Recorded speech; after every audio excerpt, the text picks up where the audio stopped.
आप देख रहे हैं कार्टून वॉयज। एक सच्ची कहानी। जो दिखता है वही नहीं होता। दिल्ली के एक छोटे से गांव में एक नायब तहसीलदार रामकुमार रहते थे। रामकुमार की पत्नी का नाम सीता था। रामकुमार बहुत ही समझदार और ईमानदार आदमी थे। उनके गांव में सभी लोग उनके व्यवहार से बहुत प्रभावित थे। रामकुमार ने अपने जीवन में कभी झूठ नहीं बोला और न ही किसी को धोखा दिया। एक बार गांव में एक अनोखी घटना हुई। रामकुमार की पत्नी सीता एक दिन बाजार से सामान लाने के लिए गई थी। वह अपने बच्चों के लिए सारे आवश्यक सामान लेकर वापस आई। सीता ने गांव के पास एक झील के किनारे से गुजरते हुए एक बहुत ही विचित्र और अजीब सी जड़ी बूटी देखी।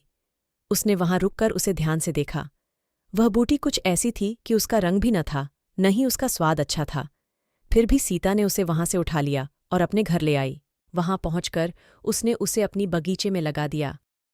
उसके बाद से वह बगीचे में कई नई फूलों की खुशबू आने लगी और उसके पास आने वाले पक्षियों की संख्या भी बढ़ गई। सीता ने अपने पति रामकुमार को इस अजीब सी बूटी के बारे में नहीं बताया, क्योंकि उसकी बात मानने वालों में कोई नहीं था। कुछ दिनों बाद गांव का एक लड़का उस जड़ी बूटी की मदद से जटिल गणितीय समस्याओं को हल करने लगा। उसे एक जादुई जड़ी बूटी मिली थी जो छिपे रहस्यों को खोलने की कुंजी थी। उसने सीता से कहा, माताजी, आपने जो वह बूटी लगाई है वह मेरी गुरुदेवी की थी। वे बहुत ही प्राचीन संस्कृति के विद्वान थे। इस बूटी में गुण हैं जो गोपनीयता के राज छिपे हुए हैं। यह जड़ी बूटी विश्वास और समझ की शक्ति के कारण आपके घर में अद्भुत बदलाव लाया है। सीता ने चौंकर कहा, परंतु इसमें तो न रंग है न ही स्वाद। लड़का मुस्कुराते हुए बोला, माताजी, जो दिखता है वही नहीं होता। ये जड़ी बूटी असल में एक जादुई बूटी है जो सिर्फ विश्वास और समझ से ही समझाई जा सकती है। सीता ने अब समझा कि जिंदगी में हमें बहुत सी चीजें छिपी होती हैं जो हमें सिर्फ समझ के आधार पर ही मिलती हैं। वह जड़ी बूटी उसके लिए एक अजीब सी अनुभव बन गई। कुछ दिनों बाद एक और घटना हुई। गांव में एक व्यक्ति ने अपनी गोदाम से कुछ खास गहनों की चोरी हो जाने की शिकायत की। उसने नायब तहसीलदार रामकुमार से इस मामले की जांच करने के लिए अनुरोध किया।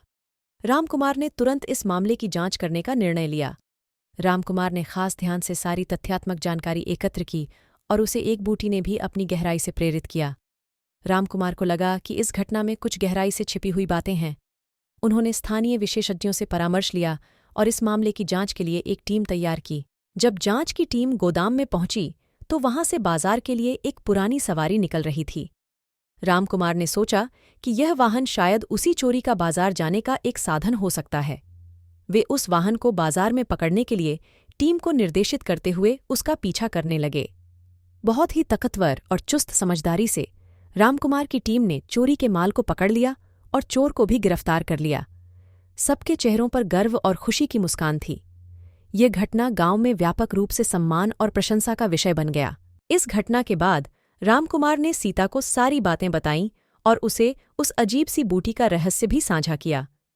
सीता ने अपने अनुभव से यह सीखी कि जिंदगी में विश्वास, समझ और ईमानदारी सबसे महत्वपूर्ण होती है। उसने भी समझा कि जो दिखता है वही नहीं होता और विश्वास के साथ सच्चाई को पहचानना ही असली विजय होती है।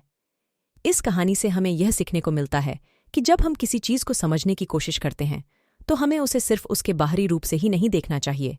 हमें उसकी अंतरात्मा को समझना चाहिए, जो कि अक्सर हमारे सामने छुपी रहती है। इस तरह की समझदारी ही हमें वास्तविक सफलता की दिशा में आगे बढ़ने में सहायक होती है।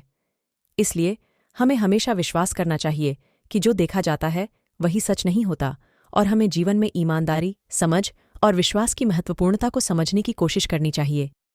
यही हमें सच्ची सफलता की ओर ले जाता है। इस कहानी की नैतिक शिक्षा है, सच्चाई को पहचानने के लिए हमेशा समझदार बनो और जो देखा जाता है वही सच नहीं होता। आत्मविश्वास और समझ के साथ ही सही रास्ते की पहचान हो सकती है। आशा है आपको ये कहानी पसंद आई होगी और ऐसे रोचक वीडियो देखने के लिए इस चैनल को सब्सक्राइब करें और लाइक कमेंट करके हमारा मनोबल बढ़ाएं। कार्टून वॉयज आपका आभारी है।